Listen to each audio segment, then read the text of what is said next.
এই অবধি হতে হতে দেখ মান বুঝলি মান্তু এই অবধি হতে হতো আর 2-3 হাত যদি লম্বা হতো কীভাবে কী নিয়ে যেতে দেখি।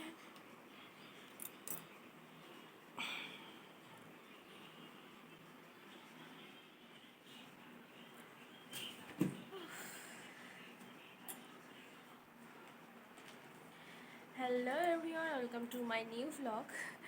তো সকাল থেকে একটুও টাইম পাইনি, ঠিক আছে, মানে 1 সেকেন্ডও আমি টাইম পাইনি কি যে আমি কোনো কিছু ভ্লগ বানাবো বা কোনো ভিডিও বানাবো। প্রথম কথা, ঘরটার কী অবস্থা করেছে সেটা তো তোমাদেরকে দেখাচ্ছে একটু পরে, ঠিক আছে, সেটা এক হয়েছে। আর দ্বিতীয় কথা, আমি এই যে ড্রেসও পরে নিয়েছি, ঠিক আছে, ব্যাগ ফ্যাগ সব গোছানো হয়ে গেছে, ঘরটা সবই টুকটাক মোটামুটি গোছানো হয়ে গেছে, ডিটেলসে দেখাচ্ছি তোমাদের। তো গোছানো হয়ে গেছে। আর মানে আমার এখনও মনে হচ্ছে যে আমি কোনটা গোছাইনি বা কোনটা গুছিয়েছি আমি নিজেই বুঝতে পারছি না, মানে পুরো এলোমেলো এলোমেলো টাইপের একটা ইয়ে হচ্ছে, ঠিক আছে, যেহেতু অনেক দিনের জন্য যাচ্ছি। 2-1 দিনের জন্য গেলে অতটা চিন্তা থাকে না যে হ্যাঁ এসে যেটা গোছানো নেই গুছিয়ে দেবো ব্যাস।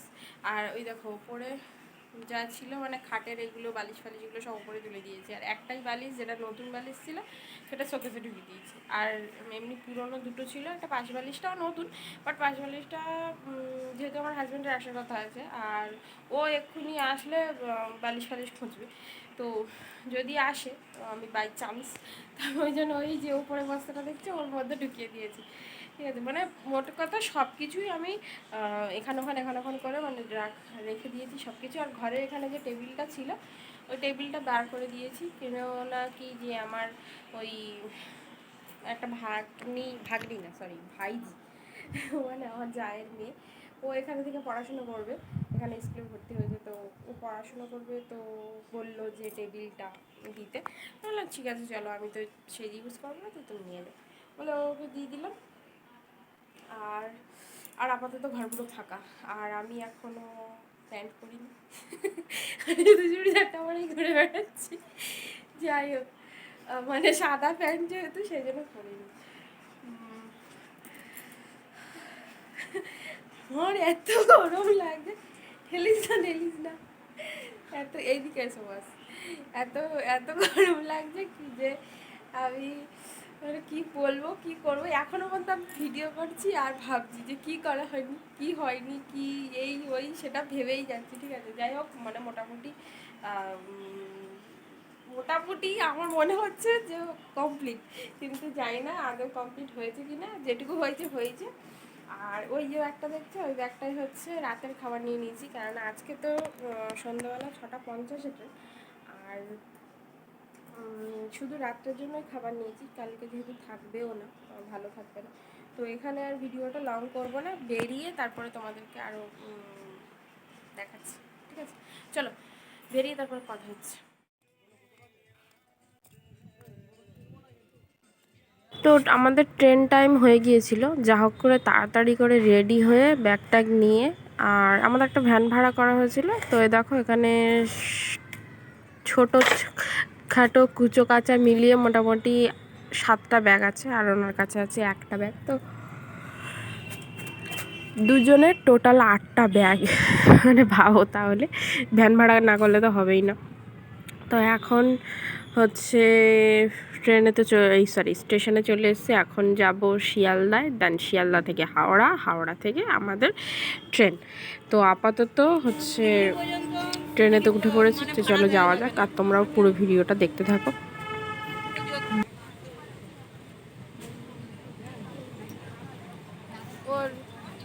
বলে আমি জানি না যে যোধপুর পর্যন্ত টিকিট, ওই জন্য টিকিটের দাম বেশি গেছে।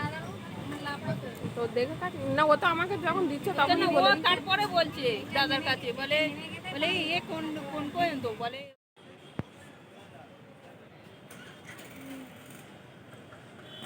তো আমরা এখন শিয়ালদা এসে দাঁড়িয়ে রয়েছি। আমাদের মানে প্রথমে ডিসিশন হয়েছিল কি যে ট্যাক্সিতে করে যাব, ঠিক আছে, মানে ট্যাক্সি ভাড়া করা হবে। তো তারপরে দেখা গেল যে এখানে ট্যাক্সিতে মানে ভাড়া করতে গেলে এখানে লাইন দিতে হবে, আবার কি না কি কুপন কাটতে হবে।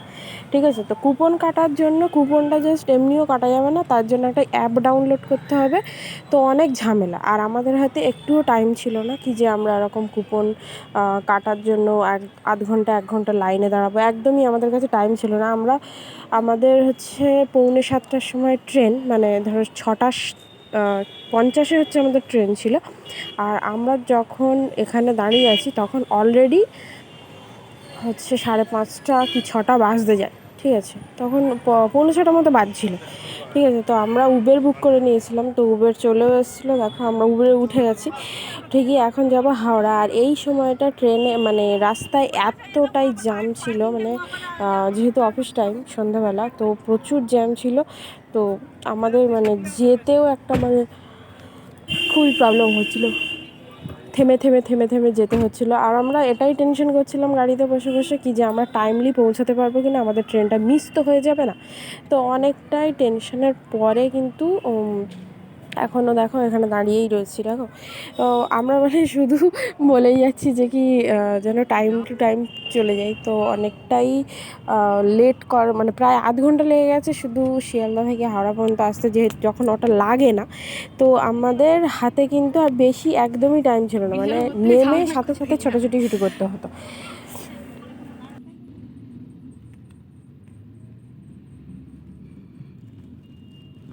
যখন জাম হয় তখন মাঝে মাঝে পুলিশের দেখতে পাই, নাহলে কোথায় গিয়ে ঘাপটি মেরে বসে থাকে না, বোঝা যায় না। না ঝাঁকঝাঁক করে ধরবে।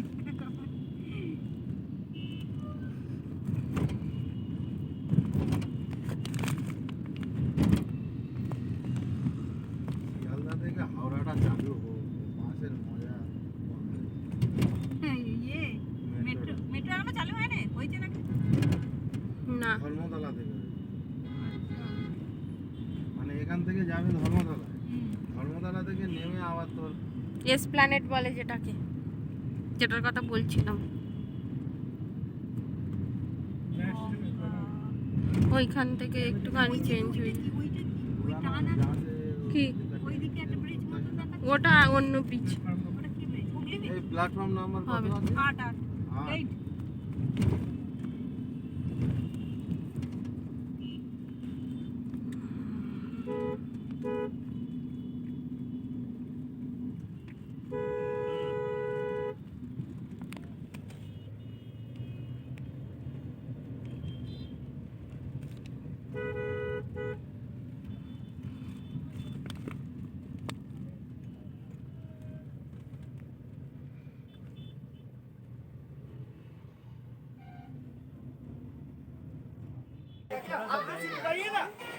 তো ট্রেন আমরা যখন স্টেশনে এসেছিলাম তখন কিন্তু ট্রেন অলরেডি দিয়ে দিয়েছিল। ঠিক আছে, তো স্টেশন টিকিট কাটার পরে আমরা উঠে গেছি। মানে আমাদের তো স্টেশন টিকিট লাগবে না, যে হচ্ছে আমাকে গাড়িতে তুলে দিতে এসেছিলো তার স্টেশন টিকিট লাগবে। তো আমরা ব্যাগ রাখার জন্য মানে সবারই তো ব্যাগ রাখার একটা আলাদা স্পেস থাকে। ঠিক আছে, যার যার নিজের নিজের। তো এখানে দেখো কী পরিমাণ ঝামেলা হচ্ছে ব্যাগ রাখা নিয়ে, শুধুমাত্র এই একটা মাত্র মহিলার জন্য। এটা তলায় দিয়ে चालत तरह में कर दिए क्या? कोई झगड़े करने का तेरा झगड़ा करने का मन है? तेरा झगड़ा करने का मन है? तभी किसी का क्या हो रहा है तो यहाँ पे? এই ব্যাগ ওপরে তুলে দাও। अरे मेरा सीट छोड़ नहीं, अपने उठा तो तेरा क्या दिक्कत हो रहा है? हैं? पागल तेरा मन करता है? देखो तरीका देखो, देखो ये तरीका देखो। এটা টেনে নাও, এটা টেনে নাও। पहले तू ये बता, इसी ने क्यों उठाया? बोला ठीक है तू, बोला ठीक है तू, बोला ठीक है, क्या कर लेगा? बोला ठीक है तू।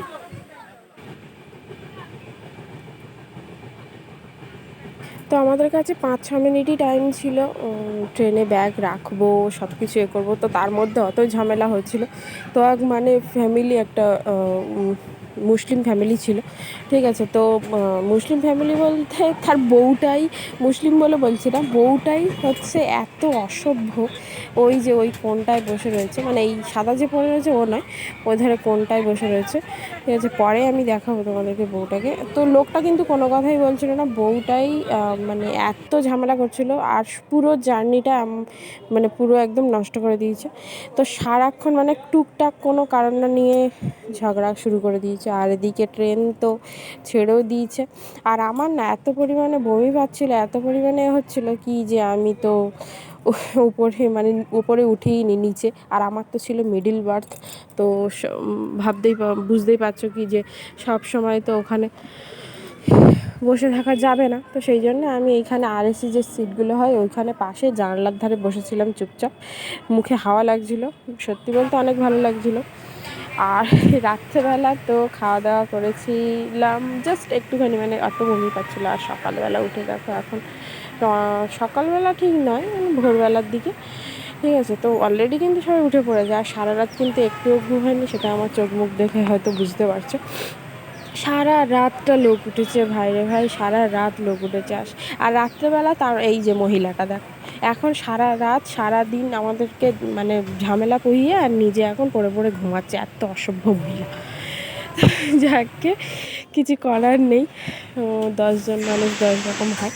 তো আরেকজনে দেখো উঠে পড়েছে, আর আমি তো ঘুমাইনি। আর আমার পাশ মানে সিটে একটা ছোট বাচ্চা ছিল, ঠিক আছে, মানে একটা বউ উঠেছিল, তার সিট কনফার্ম নয়, আর সে তার কাছে দুটো ছোট ছোট বাচ্চা ছিল। তো একটা মানে সব থেকে যে বাচ্চাটা সেটা হচ্ছে আমার সিটেই রেখেছিল। তো মানে এইটুকু সিট নিজেই থাকা যায় না, তার মধ্যে যদি একটা বাচ্চা থাকে, বুঝতেই পারছো। তো যাই হোক, সারা রাতটা একটু অনেক ট্রাভেল গেছে। তো আপাতত সকালবেলা এখন এই যে মুখটুক ধুলাম, ধুয়ে নিচে এসে বসলাম, বসে এখন কিছু তো খাওয়া দাওয়া করার তো কোনো প্ল্যান নেই, কেননা আমার অলরেডি আবার ভমিটিং প্রবলেমটা শুরু হয়ে গেছে, ঠিক আছে। আর বাইরে দেখো, আর সারা রাত কিন্তু বৃষ্টিও হয়েছে, সব থেকে বড়ো কথা এটা, বৃষ্টিও হয়েছে, কিন্তু সেই জন্য অতটা গরম কিন্তু লাগেনি এর মধ্যে। তো চলো এখন আপাতত জার্নি তো আমরা করছি অলরেডি, আর তোমরাও এনজয় করো ভিডিওটা।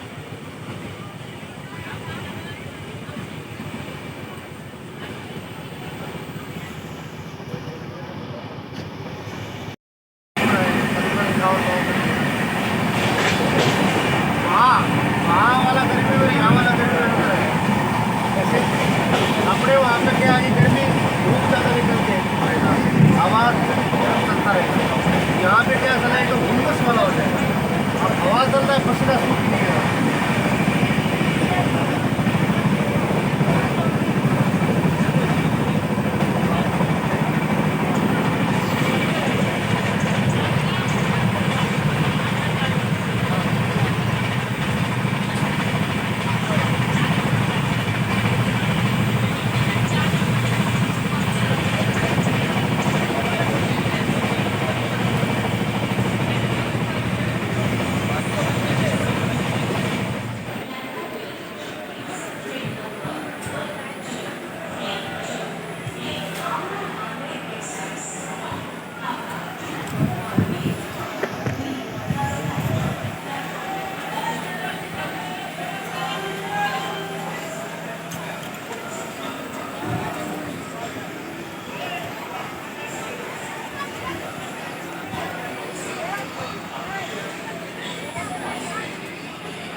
শরীর এতটাই খারাপ ছিল, তার মধ্যে ট্রেনের মধ্যে এক মহিলা ঝামেলা করছিল, ঠিক আছে।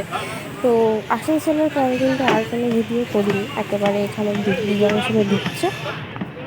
তো এখন হচ্ছে আমি ভিডিও ক্লিপটা নিলাম, তার মধ্যে এখানে আমি যে ভিডিওটা করছি এখানে অলরেডি একটা ছেলে শুয়েছিল, ঠিক আছে। আমি ওকে বলেছিলাম কি ভাইয়া একটু চলে যাও, কি আমি ভিডিও করবো। যাই হোক, ও বাঙালি ছিল, অসুবিধা নেই। তো চলে তো আর অনেক তো ভারী ভারী ব্যাগ ছিল আমাদের কাছে, তোমরা জানো। তো এখানে আমরা একটা অটো ভাড়া করে নিয়েছি, আর এখন আমরা যাচ্ছি বাড়ির দিকে।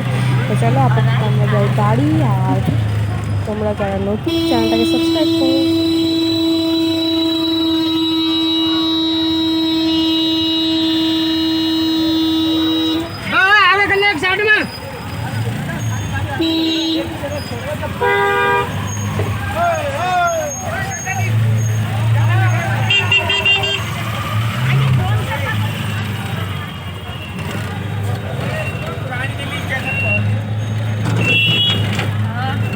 ঠান্ডা হাওয়া শরীরটা ধীরে ধীরে